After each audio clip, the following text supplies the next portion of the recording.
Bueno, a grosso modo, el ciclo reproductor femenino se va a dividir en tres fases, ¿no? O tres etapas. La menstruación, la fase proliferativa y la fase secretora. Bien, eso va a ser a nivel del endometrio, ¿no? Aparte de ello, paralelamente va a haber un ciclo ovárico, ¿no? El cual se divide en dos etapas, ¿no? Lo que es la fase folicular y la segunda etapa después de la ovulación, que es la fase lútea. Bueno, eso lo vamos a explicar más detalladamente más adelante. Ahora hablemos un poco de la fisiología, ¿no? El desarrollo de los folículos. Es aproximadamente en la vida intrauterina, en la semana 6, aproximadamente, en el cual comienzan a desarrollarse los primeros folículos primordiales, los cuales van a seguir desarrollándose llegando a un tope a la semana 20, en el cual vamos a encontrar una gran cantidad de folículos primordiales, aproximadamente 6 millones, para que luego de esa semana 20 los folículos restantes sufran un proceso llamado atresia folicular, con lo cual va a ir disminuyendo la cantidad de folículos primordiales hasta el momento de nacimiento. Tal es este proceso que al momento de nacer la mujer nace con aproximadamente 2 millones de folículos primordiales, de los cuales cuando la mujer menstrue por primera vez, vale decir en la menarquia, solamente llegue con una cantidad de 300 a 400 mil folículos primordiales, debido a este proceso de atresia folicular que van a ir sufriendo estos folículos durante todo ese tiempo.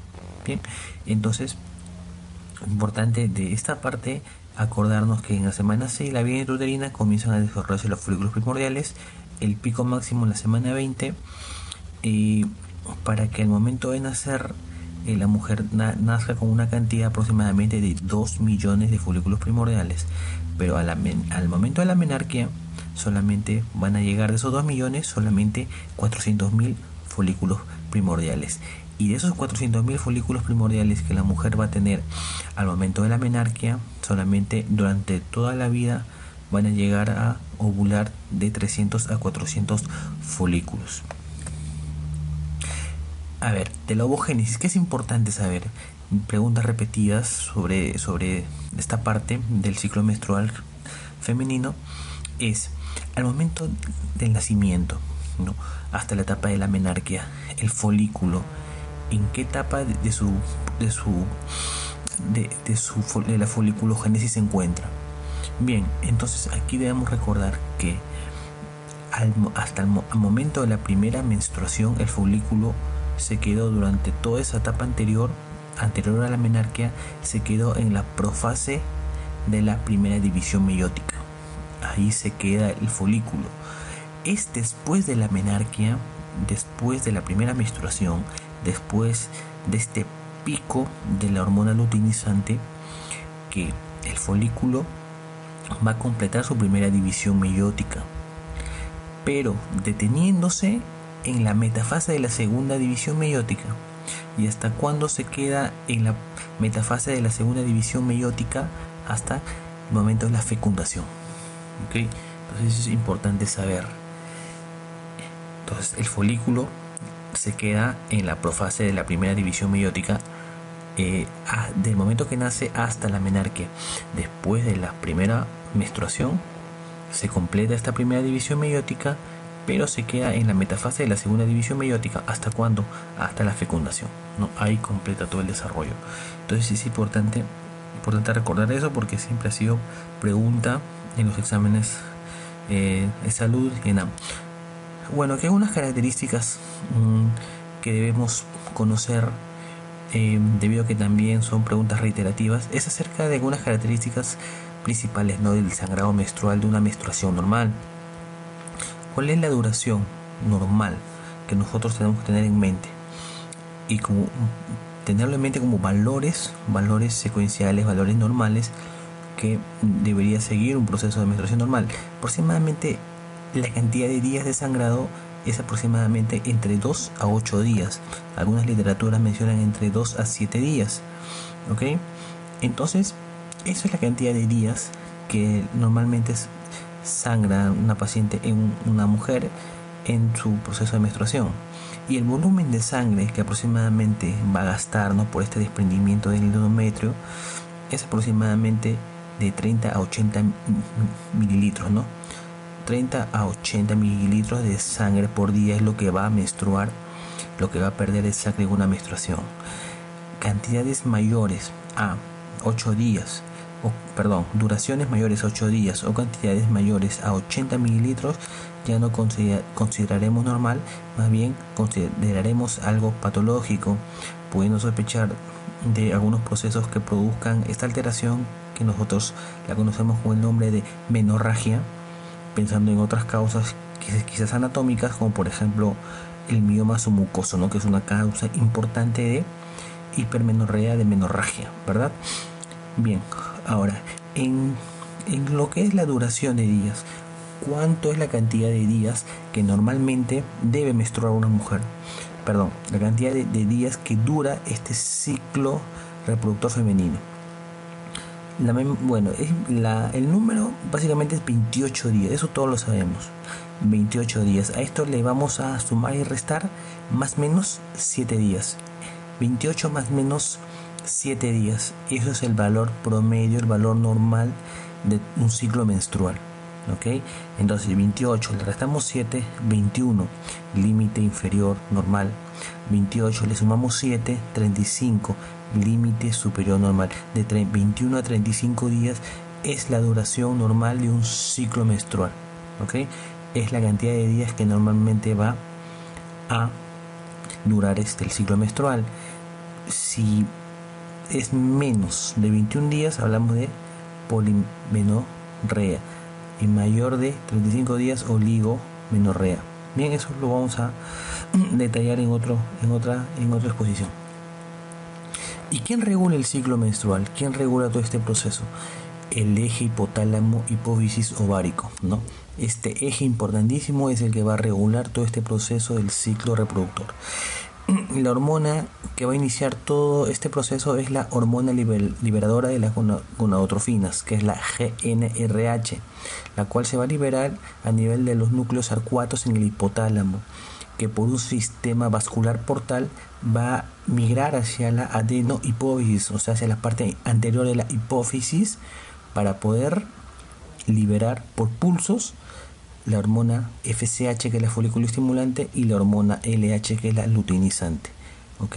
Entonces la GnRH se libera por pulsos, y por pulsos va a liberar la folículo estimulante y la luteinizante. Aquí tenemos pulsos lentos y tenemos pulsos rápidos. La folículo estimulante va a ser liberada por pulsos lentos, mientras que la luteinizante va a ser liberada por pulsos rápidos.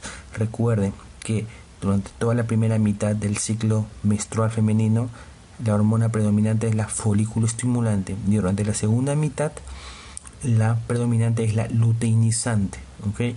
Entonces la folículo estimulante, que es la que predomina en la primera mitad, se libera por pulsos lentos, y la luteinizante, que es la que predomina en la segunda mitad, se libera por pulsos rápidos.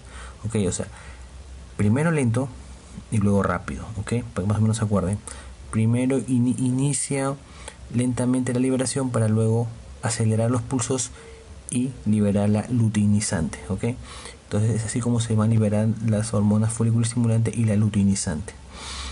Bien, entonces la luteinizante y el folículo estimulante van a actuar a nivel del folículo. El folículo, tenemos el ovocito rodeado por las células de la granulosa y la teca interna, ¿verdad? Entonces cada una de estas hormonas va a tener su lugar específico de acción y sus funciones respectivas, ¿no?, para que todo este ciclo menstrual se desarrolle de manera normal. La hormona luteinizante, ¿a qué nivel va a actuar? Va a actuar a nivel de la teca, interna, liberando, favoreciendo la liberación de andrógenos. Ahora, la folículo estimulante, ¿a qué nivel va a actuar? Al nivel de las células de la granulosa, produciendo incremento de estas células, aumentando los receptores de la folículo estimulante y aumentando la acción de la aromatasa. ¿Y por qué es importante la aromatasa? Como lo mencionamos en el tema del síndrome de ovario poliquístico, la aromatasa. ¿Qué es lo que va a hacer? Va a transformar estos andrógenos que han sido producidos por la luteinizante en la teca interna, van a transformarlos en estrógenos a nivel de las células de la granulosa, ¿no? Los cuales son estimulados por la folículo estimulante. Por eso que la folículo estimulante favorece la producción de estrógenos, mientras que la luteinizante favorece la producción de progesterona. Ok, luego de producir la ovulación, el cuerpo lúteo va a ser mantenido básicamente por la hormona luteinizante. Bien, aquí algunos conceptos, algunas nociones que tenemos que conocer acerca de cómo se estimula, cómo se inhibe la hormona gonadotrofina coriónica, la GnRH, la hormona liberadora. Bueno, entonces, como ya he mencionado, es liberado a nivel de los núcleos arcuatos del hipotálamo, estimulada ¿por qué? Por la norepinefrina. Esto es una pregunta de examen. La norepinefrina estimula la liberación de la GnRH, mientras que las que lo inhiben son la dopamina, endorfinas y el estrés. Recuerden que el estrés es causa muy frecuente de atraso menstrual, ¿no? Justamente por la inhibición de la GnRH, ¿ok? Entonces esto es importante conocerlo. Bien, entonces hablemos un poco de las funciones de la folículo estimulante y la luteinizante. Más adelante vamos a ver un gráfico donde se va a detallar cómo son los picos de liberación de ambas hormonas. Pero de ya les adelantamos que la folículo estimulante tiene dos picos de liberación. Uno es el pico preovulatorio y el otro es a la mitad de la fase proliferativa. Y como habíamos mencionado, la menstruación dura aproximadamente de 2 a 8 días, no un promedio de 4 días. Después del cuarto día viene lo que es la fase folicular hasta el día 14. Y luego del día 14 hasta el día 28 es lo que lo conocemos como la fase secretora. Bien, la folículo estimulante va a tener un primer pico a la mitad de la fase proliferativa. Este primer pico que se va a dar en la primera mitad de la fase proliferativa va a ayudar para reclutamiento de la cohorte folicular y a su vez la selección del folículo dominante. Entonces, ese primer pico que se da a la mitad de la primera parte de la fase proliferativa va a ser importante porque se va a seleccionar el folículo dominante. Luego va a tener otro pico antes de la ovulación, ¿no? Un pico preovulatorio que va a ayudar básicamente a producir la mayor cantidad de células de la granulosa, a aumentar los receptores de la folículo estimulante y estimular la acción de la aromatasa. Ese va a ser la función de la folículo estimulante en su segundo pico de crecimiento preovulatorio. Entonces, a su vez también va a estimular la secreción de estrógeno, justamente por la estimulación de las células de la granulosa y la acción de la aromatasa, que van a transformar los andrógenos en estrógenos. Entonces, estos estrógenos van a hacer un feedback negativo con la folículo estimulante. ¿Y cómo es su acción con la luteinizante de estos estrógenos?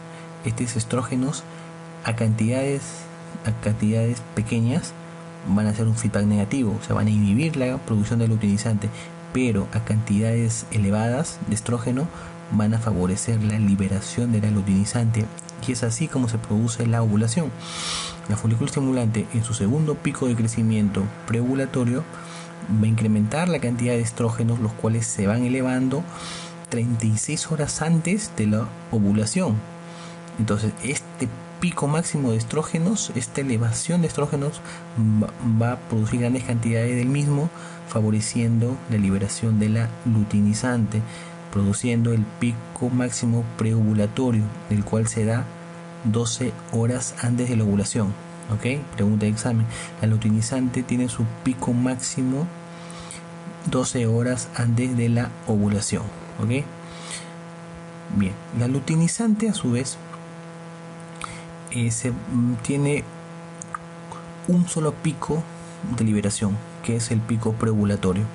Acciones de la luteinizante: básicamente mantener el cuerpo lúteo, producir la progesterona. Otra de las funciones de la luteinizante, bueno, es estimulación de la producción de andrógenos por las células de la teca, como lo mencionamos, tanto la testosterona y la androstendiona. Aquí importante conocer de la testosterona es que es el andrógeno principal en la mujer. Pregunta de examen: ¿cuál es el andrógeno principal de mayor importancia en la mujer? La testosterona, ¿no? Eso ni dudarlo. Sin embargo, no es la más activa, la que tiene mayor potencia de acción, porque la que tiene mayor actividad es la dihidrotestosterona, ¿ok? Pero es la testosterona la más importante de los andrógenos, de los andrógenos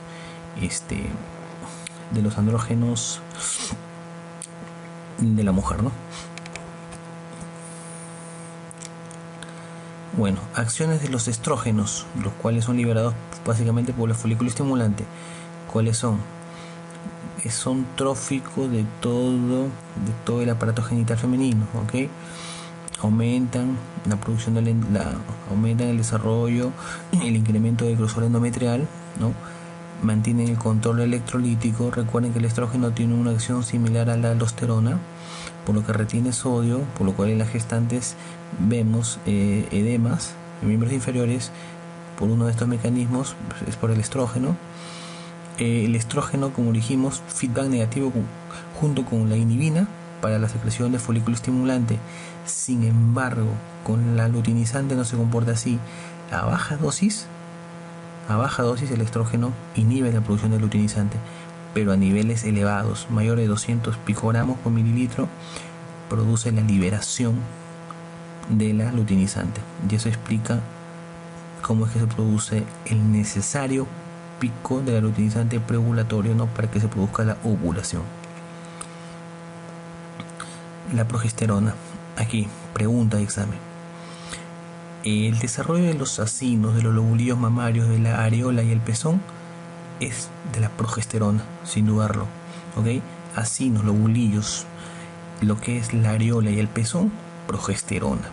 Únicamente la producción del epitelio de los conductos galactóforos lo debemos al estrógeno, ¿ok? Estrógeno, conductos, progesterona, acinos, ¿ok?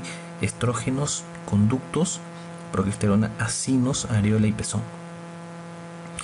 Feedback negativo con la GnRH, ¿no? Estimula el centro térmico hipotalámico. Debido a eso, en el día ovulatorio, en el día 14, cuando se produce la ovulación, comienza a elevarse la progesterona, el cual tiene su máximo pico 8 días después de la ovulación. Comienza a incrementar el metabolismo basal de la mujer, aumentando la temperatura aproximadamente 1 grado, ya que si una mujer normalmente su temperatura es 36.5, después del incremento de la progesterona va a ser 37.5, ¿ok? Porque estimula centro térmico hipotalámico. Ahora, aquí un resumen de todo lo que les había comentado anteriormente. La luteinizante actuando a nivel de las células de la teca para producir andrógenos, ¿no? La androstendiona y la testosterona, que es el andrógeno más importante en la mujer, ¿no? Los cuales en la granulosa, por acción de la folículo estimulante y de la aromatasa, van a ser transformados en estrógenos, ¿no? En estrona y estradiol. Recuerden que la aromatasa tiene una gran influencia de la insulina. En el síndrome de ovario poliquístico hay insulinoresistencia, por lo cual la aromatasa no puede cumplir su función de transformar la testosterona en estrógeno, por lo cual hay un hiperandrogenismo en el síndrome de ovario poliquístico. Aquí observamos un gráfico interesante de los picos, tanto de la luteinizante, folículo estimulante, estrógenos y progesterona. Luteinizante, un solo pico, el preovulatorio, ¿no? La LH, inclusive la folículo estimulante tiene 2 picos, ¿no? Un pequeño pico en la primera fase, ¿no? En la fase proliferativa, a la mitad de la fase proliferativa, y un segundo pico también preovulatorio, ¿no? Mientras que el estrógeno tiene 2 picos, ¿no? Un pico mayor preovulatorio, que es el cual va a producir la liberación de la luteinizante. Como dijimos, el estrógeno a dosis elevadas es feedback positivo con el luteinizante, y otro pequeño pico en la fase lútea. Mientras que las progesteronas, un solo pico de secreción, de producción, que es 8 días después de la ovulación. Esto es lo que le mencioné. Mientras el endometrio tiene sus fases proliferativa secretora, paralelamente en el ovario la fase folicular y fase lútea, ¿no? También importante conocerlo, memorizarlo para que no nos sorprendan al momento de hacer las preguntas, ¿no? Pueden preguntar, el ciclo endometrial es, y puede te poner fase folicular y fase lútea, y uno, por no pensar bien la pregunta, la respuesta, puede marcar de manera equívoca, ¿no? Endometrial es proliferativa y secretora. Aquí algunos nombres que deben conocer, cómo se le conoce a la fase folicular y lútea, ¿no? La fase folicular, también llamada estrogénica, porque va a predominar la producción de estrógenos, o hipotérmica, mientras que la fase lútea, debido a la producción de la LH, va a ser progestativa, porque va a predominar el progestágeno, o hipertérmica, por elevación que produce el progesterona, no de la temperatura basal. A ver, otra pregunta. De las dos fases, de la fase folicular y la fase lútea, la que es constante es la segunda etapa, mientras que la que es más irregular es la fase proliferativa, ¿okay? La fase secretora o la fase lútea, la fase lútea es la que es más constante, ¿okay? Es 14 días, mientras que la fase folicular es la que es más irregular, ¿no? Es la que puede ser 8, 10 a 20 días aproximadamente, es la que va a variar, ¿no? Mientras que la fase lútea va a ser la más regular. Aquí otro gráfico importante aquí para que vean cómo la inhibina, sobre todo la A, produce el feedback negativo con la folículo estimulante, ¿no? Produciendo la disminución de la producción de estradiol. La fase lútea sabemos que dura aproximadamente 13 a 15 días, ¿no? Ahora, si se produce el embarazo, se produce la fecundación, se produce la implantación del blastocito, el que va a mantener al cuerpo lúteo ya no va a ser la luteinizante, porque la luteinizante va a ir descendiendo. La que va a como se puede decir, va a reemplazar la función de la luteinizante, va a ser la hormona gonadotropina coriónica, ¿no? La cual ya va a mantener al cuerpo lúteo, ¿no? Para que produzca progesterona, para que el embarazo se lleve de manera normal. Bueno, aquí unas imágenes ecográficas, ¿no? Bueno, esto un poquito más por cultura general. Observamos en la fase menstrual los folículos en el ovario, en la fase preovulatoria el folículo dominante, y en la fase lútea, ya después de la expulsión del ovocito, observamos cómo se ve la imagen ecográfica de un cuerpo lúteo. Otra imagen, otra gráfica de los picos de estrógeno y progesterona. Los recalco porque suelen ser preguntas frecuentes en los exámenes, ¿no? En el estrógeno observamos dos picos, uno preovulatorio y otro en la fase lútea, mientras que la progesterona un solo pico, ¿no? 8 días después de la ovulación. Algo también para recalcar aquí sobre la filancia del moco cervical. ¿Quién le da la filancia al moco cervical? Es el estrógeno. El estrógeno le da esa filancia, ¿no? El incremento de ácido oxálico favorece que este moco cervical sea menos espeso, ¿no? A diferencia de la fase secretora, en el cual la progesterona disminuye la cantidad de moco cervical, espesa el moco cervical, disminuye la cantidad de ácido oxálico, disminuyendo su filancia, ¿no? Siendo más difícil para el espermatozoide llegar, ¿no? Para fecundar con el ovocito, ¿no? Algunas preguntas, que han venido de exámenes de NAM. El pico máximo de elevación de la luteinizante en el ciclo menstrual se debe a la retroalimentación positiva por... ¿Cuál sería aquí la respuesta? El pico máximo de elevación de la LH. ¿A quién se le debe la LH su pico máximo de elevación? Se lo debe a incremento del estrógeno. El estrógeno hace feedback positivo. Con la luteinizante a dosis altas, ¿no? Entonces el estrógeno, cuando llega a un nivel máximo, produce el pico máximo de elevación de la luteinizante. ¿Ok? En cambio la progesterona no es. Aquí la respuesta es la B, el estrógenos. En la menstruación normal, la hemorragia media, ¿cuánto es la hemorragia media? Por día es aproximadamente de 80 cc, ¿ok? 80 cc, mayor de 80 ya no consideramos normal, sino consideramos anormal. puede ser una menorragia, por un mioma, por un pólipo, etc. Pero una menstruación normal debe de sangrar menos de 80 cc. Ahora, ¿cuál es el intervalo en días del ciclo menstrual normal? Lo dijimos, 28 más menos 7 días. Así, de frente, 28 más menos 7 días, 21:35. Memorícenlo, 28 más menos 7 días es lo que normalmente debería durar. Ahora, ¿cuál es el andrógeno fundamental en la mujer? Lo dijimos, la testosterona es el andrógeno fundamental en la mujer. Ahora, otra pregunta. La curva de temperatura basal en una mujer de 28 años muestra 36.5 a 36.6 durante todo un ciclo de 32 días. ¿A qué debe considerarse que es un ciclo normal o anormal? Justamente después de la ovulación, si se produce la ovulación y el incremento de la progesterona, la temperatura basal debería incrementarse en un grado centígrado aproximadamente. Aquí no se produjo eso, posiblemente porque ha sido un ciclo anovulatorio en el cual no se produce la segunda fase, en el cual hay preponderancia de la progesterona e incremento del metabolismo basal. Posiblemente aquí no se produjo eso, por lo cual no se elevó tampoco la temperatura basal por una deficiencia de la producción de progesterona, probablemente por una fase anovulatoria.